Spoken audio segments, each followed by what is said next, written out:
Assalamualaikum warahmatullahi wabarakatuh. Ya, sebelum kita mengawali proses pembelajaran, marilah kita membaca suratul Fatihah terlebih dahulu ya anak-anak.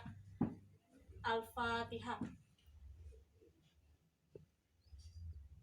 Ya, setelah itu Ibu akan mengabsen yang tidak berangkat ataupun yang berangkat ya. Yang pertama ada Mas Rohman, terus Mbak Sarah, dan juga Mas Tommy. Oke, hari ini berangkat semua ya, tidak ada yang tidak berangkat. Nah, bagaimana kabarnya pada pagi hari ini? Sehat ya? Ya, alhamdulillah masih diberikan kesehatan sehingga kita bisa melaksanakan proses pembelajaran pada pagi hari ini. Nah, pada minggu yang lalu Ibu sudah menjelaskan tentang bab apa? Ya, bab sholat fardu, dimana sholat fardu itu adalah sholat yang wajib dilaksanakan oleh semua muslim yang umat Islam.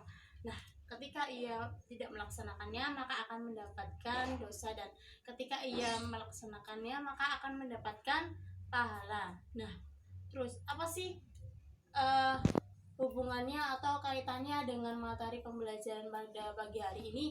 Ya, tentu sudah ada kaitannya ya. Nah, apa sih bab yang akan kita bahas pada pagi hari ini? Nah, kita akan membahas tentang sholat berjamaah, di mana di sini ada kaitannya dengan materi yang kemarin ya. Nah, kaitannya yaitu ketika kita akan melaksanakan sholat, kita bisa melaksanakan dengan dua cara, ada secara munfarid ataupun dengan sholat berjamaah. Nah, apa sih pengertian dari sholat berjamaah itu sendiri? Bisa dibacakan Mbak Sarah? Ya, sholat berjamaah adalah sholat yang dilakukan oleh dua orang atau lebih, yang mana satu diantaranya sebagai imam atau yang memimpin sholat tersebut. Nah, kemudian apa sih hukumnya sholat berjamaah itu? Ya, di buku sudah ada ya, bisa dibacakan Mas Tommy. Ya, betul. Sholat berjamaah itu hukumnya adalah sunnah muakkad, yang mana sunnah ya ditekankan. Nah, yang ditekankan di sini ditekankan untuk yang laki-laki ya, yang mana dianjurkan ataupun ditekankan untuk sholat berjamaah di dalam masjid. Nah, bagaimana dengan perempuan itu sendiri? Nah, ketika yang perempuan itu dianjurkan untuk sholat menunaikan sholat itu di rumah masing-masing ya, lebih baik di rumah masing-masing. Nah, terus apa sih syarat-syarat yang menjadikan sebuah imam itu sah dalam memimpin sholat berjamaah? Ya, di buku sudah ada ya, bahwa itu ada 7 syarat yang menjadikan syarat menjadi imam yang sah, yang mana yang pertama ada mampu membaca Al-Quran dengan benar. Yang pertama, mampu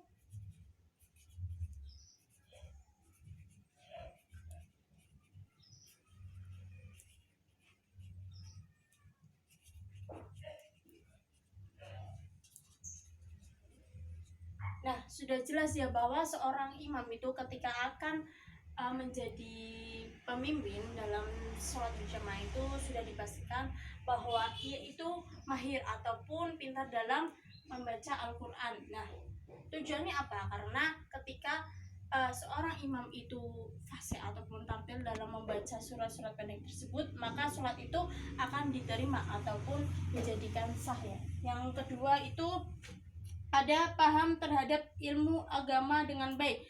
Nah, di sini bahwa sudah jelas ya bahwa seorang imam itu sebaiknya harus yang paham tentang agama itu sendiri. Yang ketiga ada orang yang dahulu masuk Islam dan orang tertua usianya. Yang selanjutnya ada memperhatikan meluruskan shaf berjamaah sebelum sholat berjamaah. Nah, di sini bahwa sudah jelas bahwa seorang imam itu ketika akan melaksanakan sholat berjamaah, maka yang ia lakukan sebelumnya itu mengecek shaf yang ada di belakangnya apakah sudah sesuai dengan syariat ataukah belum. Ketika shaf berjamaah itu belum sesuai, maka seorang makmum itu harus meluruskannya biar tidak ada celah ya di antara makmum itu. Nah, selanjutnya ada bijaksana dalam memimpin sholat berjamaah. Nah, apa sih yang dimaksud dengan bijaksana di sini? Nah, bijaksana di sini yaitu seorang imam itu harus memperhatikan makmum yang ada di belakangnya. Apakah seorang makmum itu sudah lanjut usia atau sudah masih anak-anak atau pada ibu-ibu gitu ya. Seorang imam itu harus memperhatikan semua faktor itu. Karena apa? Ketika seorang imam itu akan melaksanakan sholat berjamaah, maka ketika makmumnya itu lanjut usia ataupun sudah tua, maka sebaiknya atau dianjurkan untuk membaca surat-surat pendek saja. Karena apa? Faktor lanjut usia itu biasanya sudah tidak lagi mampu berdiri lama ya. Nah, di sini dianjurkan untuk membaca surat-surat pendek saja. Nah, yang selanjutnya ada perempuan tidak boleh menjadi imam untuk laki-laki. Nah, sudah jelas bahwa seorang perempuan itu tidak bisa menjadi imam bagi laki-laki ya, kecuali dalam sholat itu di sana tidak ada laki-laki. Nah, seorang perempuan itu bisa menjadikan imam sholat. Nah, dalam tanda kutip, imam sholat di sini berarti makmumnya itu harus perempuan semua, tidak ada yang laki-laki. Nah, terus apa sih setelah kita mengetahui bagaimana syarat sah menjadi seorang imam itu? Nah, bagaimana syarat menjadi makmum yang sah itu? Nah, di buku kalian sudah ada ya, bisa dibacakan Mbak Sarah. Ya, di situ ada 6 syarat menjadi makmum yang sah. Nah, yang mana? Yang pertama, makmum hendaknya berniat mengikuti imam. Nah, di sini ketika kita akan sholat berjamaah dan di sebuah majelis ataupun masjid, maka apa yang kita lakukan sebelum kita melaksanakan sholat, maka kita berniat dahulu untuk mengikuti imam ataupun sebagai makmum ya niatnya. Nah, yang kedua ada mengisi shaf depan jika masih kosong. Nah, sudah jelas ya bahwa ketika kita akan melaksanakan sholat, maka kita harus memperhatikan terlebih dahulu shafnya. Apakah shafnya yang di depan itu sudah penuh ataukah masih ada celah. Nah, ketika shafnya itu ada celah, maka kita yang mengetahui ataupun sudah memiliki ilmu, maka yang kita lakukan itu mengisinya untuk shafnya itu supaya tidak ada celah ya. Karena shaf sendiri itu menjadi bagian ataupun syarat untuk menjadikan syarat sahnya sebuah sholat berjamaah itu. Nah, yang selanjutnya yaitu jika sholat berjamaah itu hanya terdiri dari 2 orang makmum, disunahkan berdiri di sebelah kanan. Nah, maksudnya ketika kita sudah akan melaksanakan sholat berjamaah dan kita itu terlambat ataupun melihat sudah ada 2 orang di masjid sedang melaksanakan sholat berjamaah. Nah, yang di sini imam dan itu makmum yang pertama itu berada di sini. Nah, kita itu yang akan mengikuti sholat berjamaah tersebut, kita berdiri di sebelah kirinya makmum yang pertama ya. Dan tidak boleh kita itu menjadikan makmum yang pertama itu menjadikan sebuah imam. Kita niatnya untuk bermakmum kepada imam yang pertama ya. Nah, selanjutnya makmum itu mengikuti gerakan imam dan tidak boleh mendahului imam. Nah, sudah jelas bahwa seorang makmum itu tugasnya itu mengikuti imam. Gerak-gerik imam itu kita mengikuti, tidak boleh mendahuluinya. Nah, selanjutnya ada imam dan makmum berada di satu tempat. Nah, sudah jelas bahwa ketika akan melaksanakan sholat berjamaah itu, maka sudah berada di satu masjid ataupun majelis ya, tidak boleh terpisahkan. Itu kalau terpisah berarti namanya sholat munfarid. Nah, yang selanjutnya ada tempat berdiri makmum harus di belakang imam ya. Sudah jelas bahwa imam itu letaknya berada di depan ya, nah makmum ada di belakang imam. Nah, di buku sudah ada ya hikmah dari sholat berjamaah itu sendiri. Apa sih hikmahnya?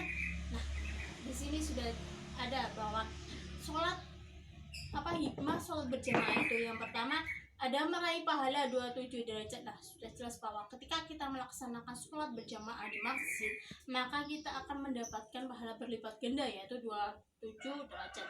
Nah, yang selanjutnya ada setiap langkah kakinya mengukurkan dosa.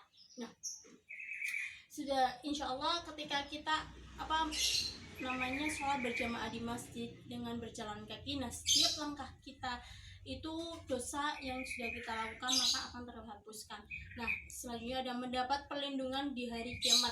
Nah, yang selanjutnya ada membentuk sikap disiplin diri. Nah, di sini disiplin diri yaitu ketika kita akan melaksanakan sholat berjamaah, maka ketika kita akan sudah mendengar azan, maka kita akan bergegas untuk pergi ke masjid ya. Ya, yang selanjutnya terdapat waktu yang mustajab untuk berdoa. Nah, insya Allah ketika kita sholat berjamaah maka di situ akan ada waktu-waktu yang mustajab untuk berdoa. Nah, apapun yang akan kita panjatkan doanya itu insya Allah akan dikabulkan ataupun diijabah. Nah, kita sudah mempelajari tentang teori sholat berjamaah ya. Nah, di sini Ibu akan menunjuk beberapa siswa untuk mempraktekkan atau mempraktekkan sholat berjamaah, yaitu ada memperhatikan bagaimana membuat saf yang baik, terus juga yang kedua bagaimana gerak-gerik mengikuti imam tersebut ya. Di sini Ibu akan menunjuk 3 siswa, yaitu ada Tommy, terus dengan Rahman dan juga Tony ya. Maju ke depan Mas ya. Setelah kita praktek sholat berjamaah tersebut, apakah masih ada pertanyaan? Apakah ada yang belum paham?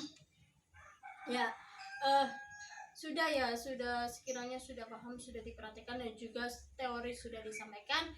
Nah, sebelum Ibu menutup pembelajaran pada pagi hari ini, Ibu akan sedikit mereview pembelajaran pada pagi hari ini ya, yang tadi materi yang telah disampaikan bahwa sholat berjamaah adalah sholat yang dilakukan oleh 2 orang atau lebih, di mana salah satunya itu menjadi pemimpin ataupun menjadi imam dan yang lainnya menjadi makmum ya. Nah,